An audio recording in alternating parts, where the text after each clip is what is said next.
Order! Order! You are an incorrigible delinquent at times. Behave yourself, man!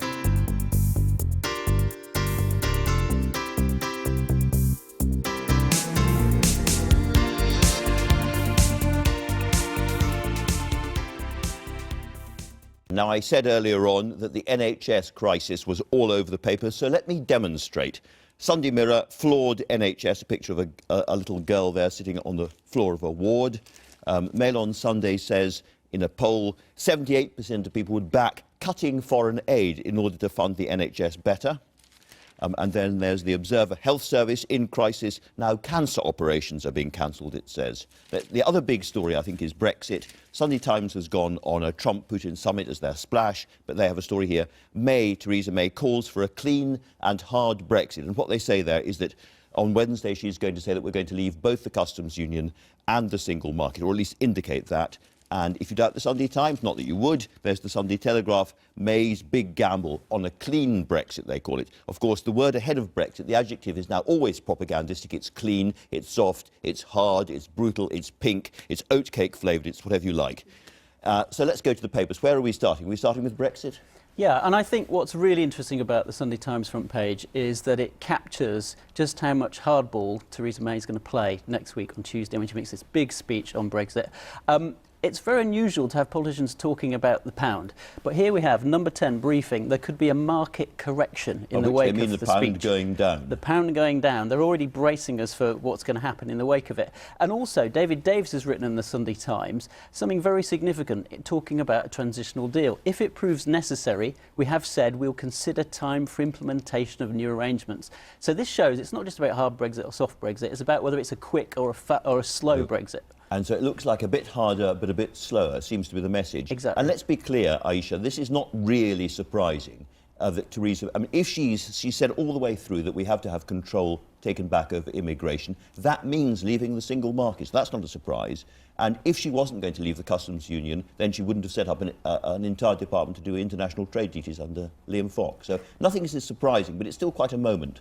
It absolutely is a moment, as you say. I mean, I think she's made her position quite clear. She's leaned in very much to, look, I would favour immigration control over membership of the single market.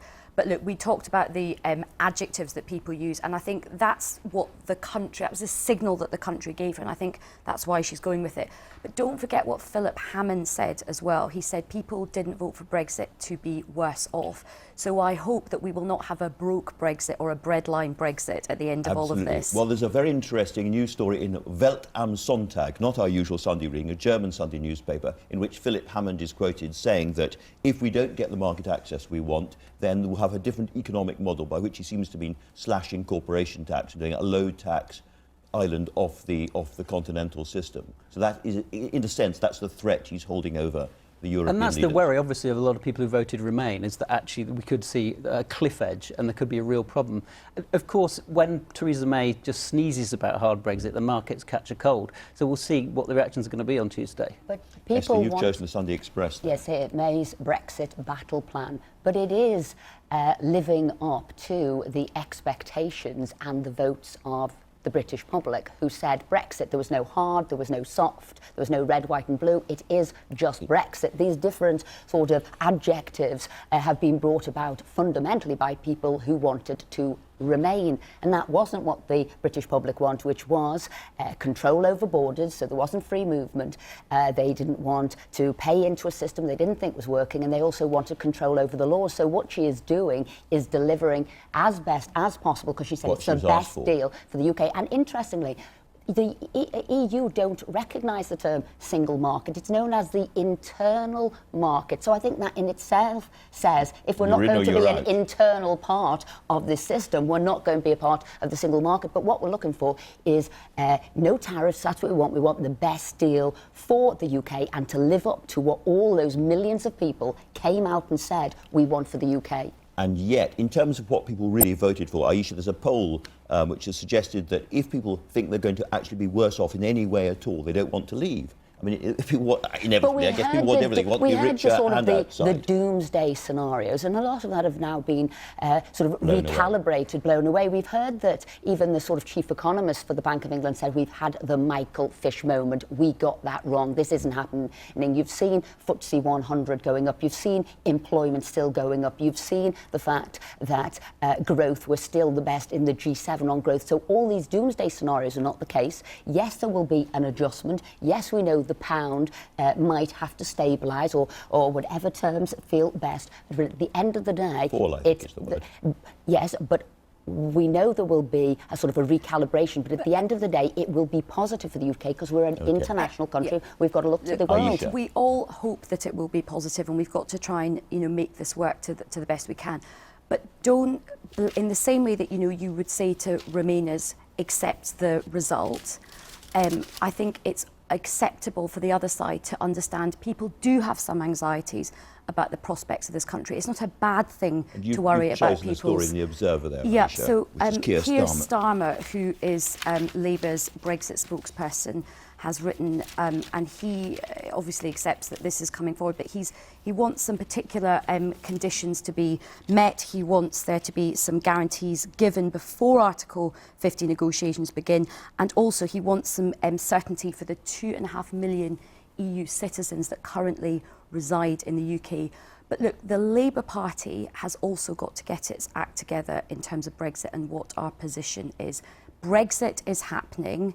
Immigration is a really important part of the story, and I think we need some clarity from the Labour Party about what the Labour Party's position is on freedom of movement. Well, thank you very much for that, because we're going to move on to one of the constituencies which voted 70% to leave the EU, which is Stoke-on-Trent Central, losing its MP. There's The Observer, Esther. Tristram Hunt, who is leaving to be director of the V&A, a very, very big and prestigious job, and he's going to do it very well, I'm sure. But nonetheless, a bit of a blow for the Labour Party, because they now face a second difficult by-election in their heartland territories.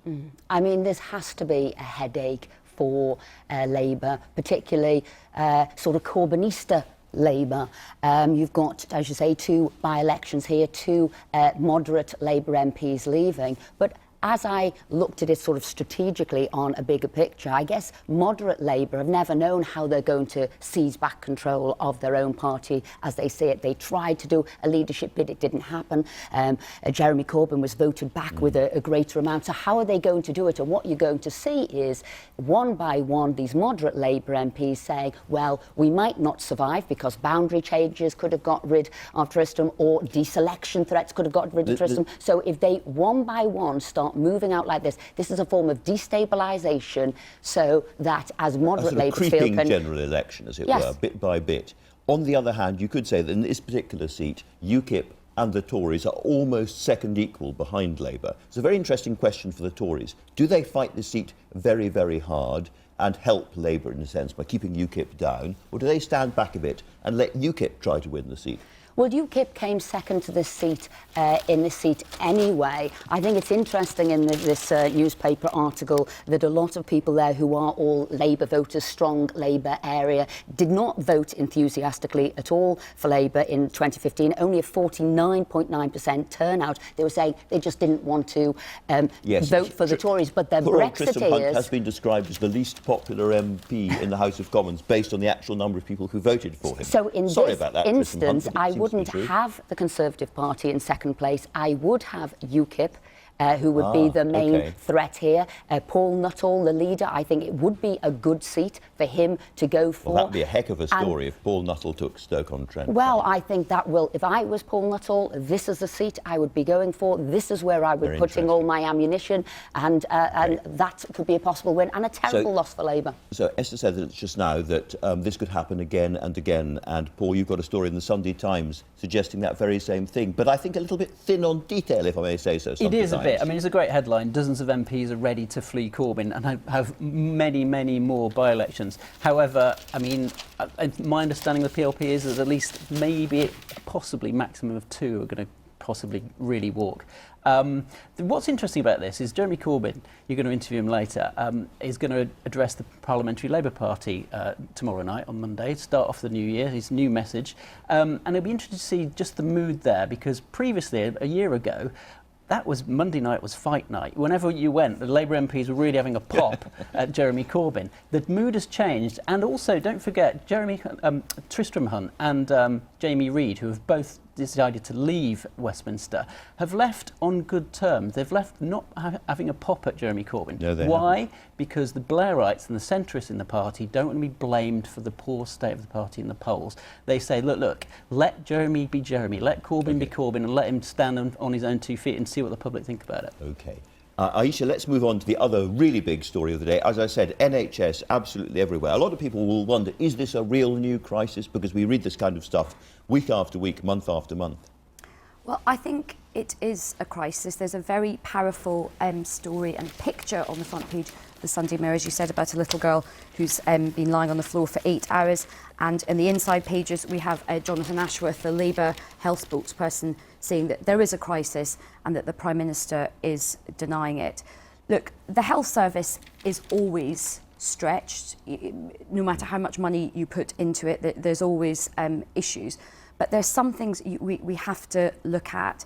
We have got a massive problem. We need more funding in the NHS. It's not just about money. The question is how. And the Mail on Sunday suggests taking money from the foreign aid budget, but Paul Ward, there's a very interesting poll that the Independents carried out there, which suggests that if people, well, I'll let you tell. Well, there's bad news and good news for the Labour Party here. Theresa May and the Tories will do a better job than Labour with the NHS this winter. More people think, amongst the general public, that Theresa May can handle the winter crisis better than Labour. Now, given Labour's put all its chips on this particular bit of the political agenda, that's quite a blow.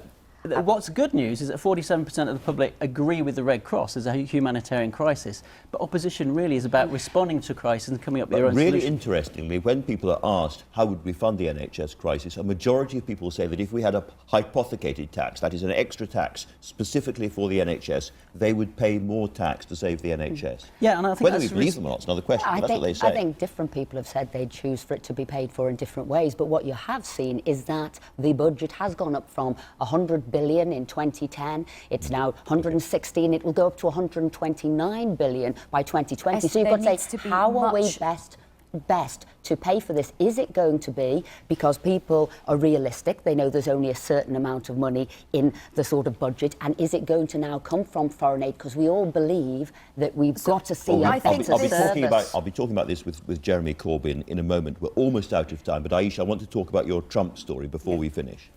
Well, Trump has gone to war with a man called John Lewis, not the department store, a very prominent black activist in America who said, look, I don't think he's sort of fit to be president, and he has really attacked him.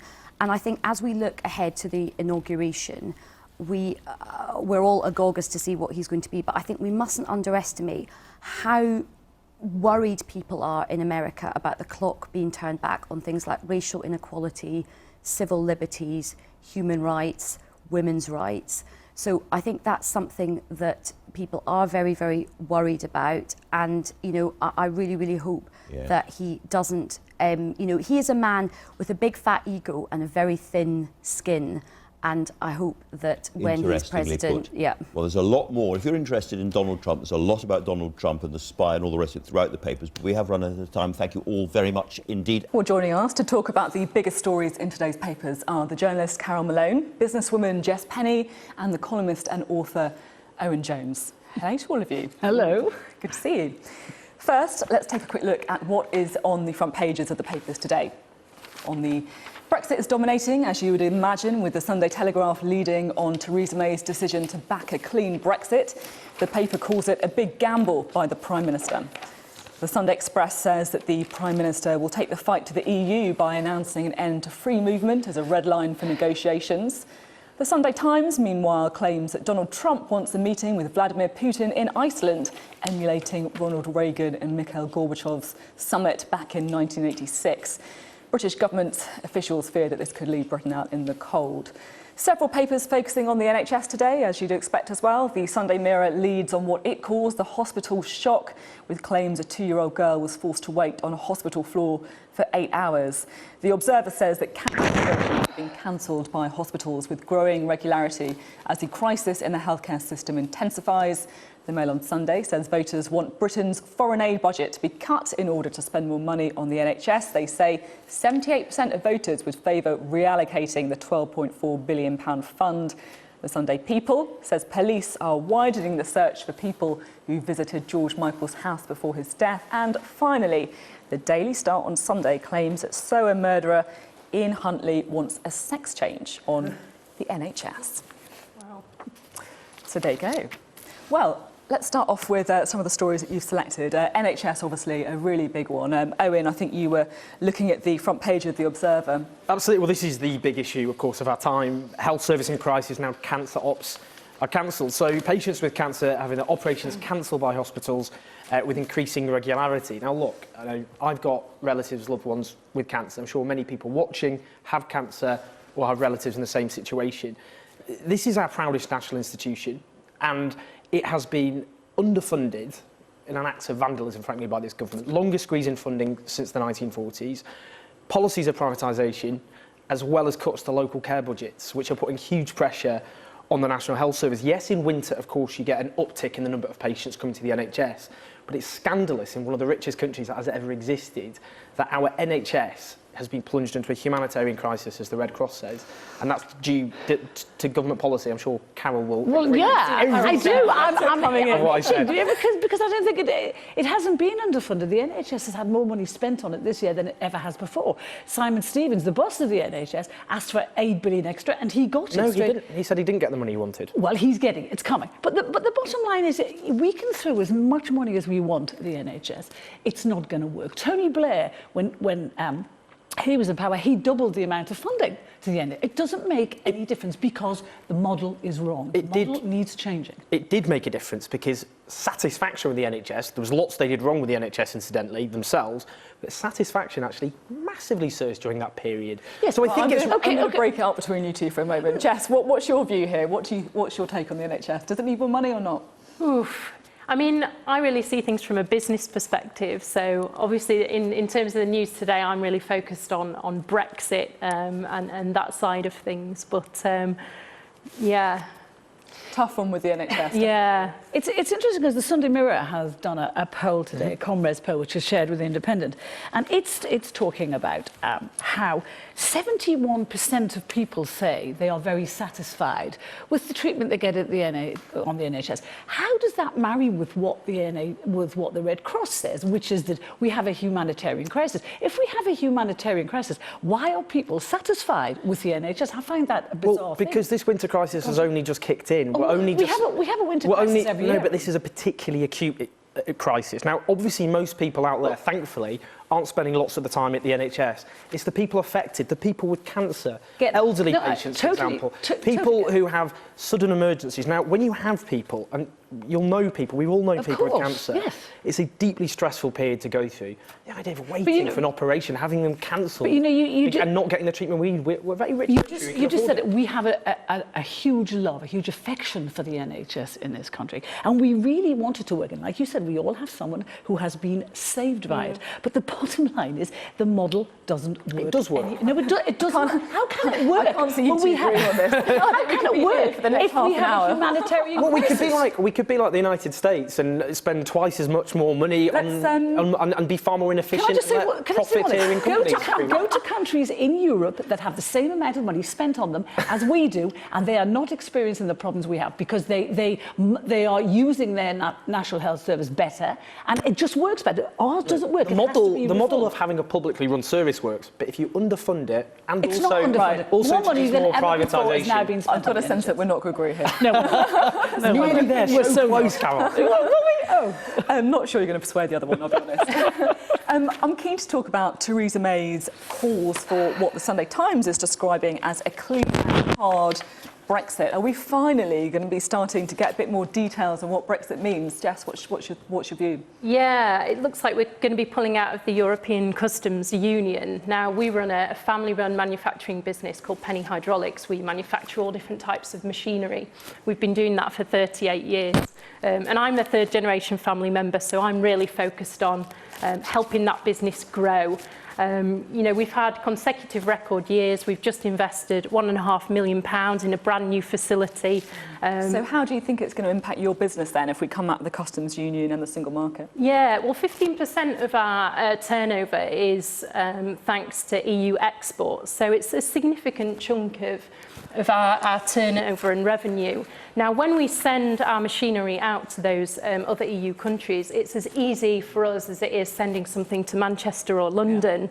There are no charges, there's no additional paperwork. So I have major concerns that as things start to change, that we're going to have to pay out more customs tariffs, there's going to be extra paperwork, we're going to have to you know, have staff to be able to handle that extra level of paperwork.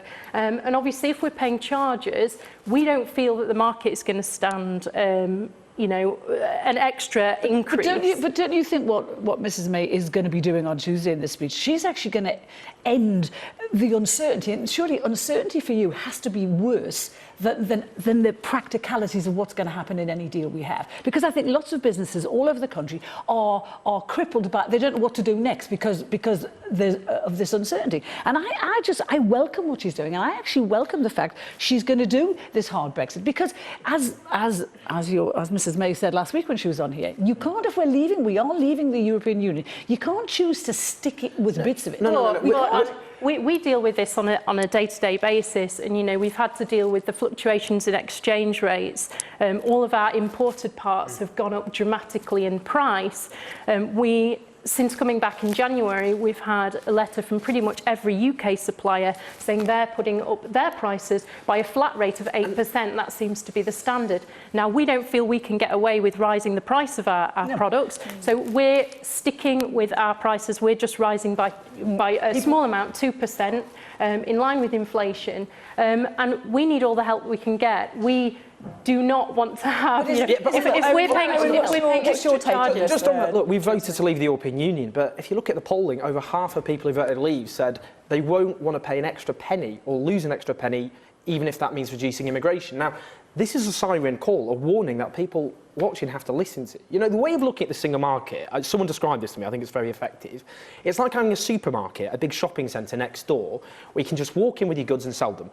What will end up with a situation is where you'll be stopped at the door, asked to pay a certain amount of money, and to spend hours filling out forms. That's going to have a big impact on our economy. Jobs, living standards. There are 168 countries in the world, and only 28 of them are in the EU. Surely to God we're going to be able to do trade deals. But we're not next door to all of those countries. Let's quickly look, because we haven't got too much time left. I'm keen to look at this other story on the front page of the Sunday Times, which is claiming Donald Trump is planning to hold a summit with Vladimir Putin within weeks of becoming president. Now, I should point out that this has been denied by the Trump administration, but still, does this play into people's fears of Russia? What do you think? Well, you'll have Trump's best mate, Nigel Farage, on shortly. You can talk to him about it. I mean, yes, this is obviously, you know, Donald Trump is clearly allied to Putin. We don't know to what degree. But I think what's fascinating is for much of the 20th century, they always went left in bed with Moscow, Reds under the beds. We've now got across Europe populist right demagogues, Donald Trump, Nigel Farage, the French far right, the National Front, the Italian far right, the Austrian far right.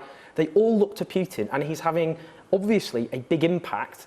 I don't think Trump won because of Putin. It was more complex than that. But I think all of us need to pay attention to the fact that we now have this unholy alliance between Trump and Putin, both of whose commitment to democracy is... Don't we think that Trump is meeting Putin first, largely because he probably wants to know what Putin, if anything, he has on him? He's going to want to know what the dirt is if they have it. I mean, to me, you know, to meet Mrs May first when all this is going on for him personally and publicly, I think it just makes sense he's going to go and say to him, what have you got on me? Try and do a bit of digging. Yeah. Thank you so much for being with us today. Very lively paper review. Lots of fun.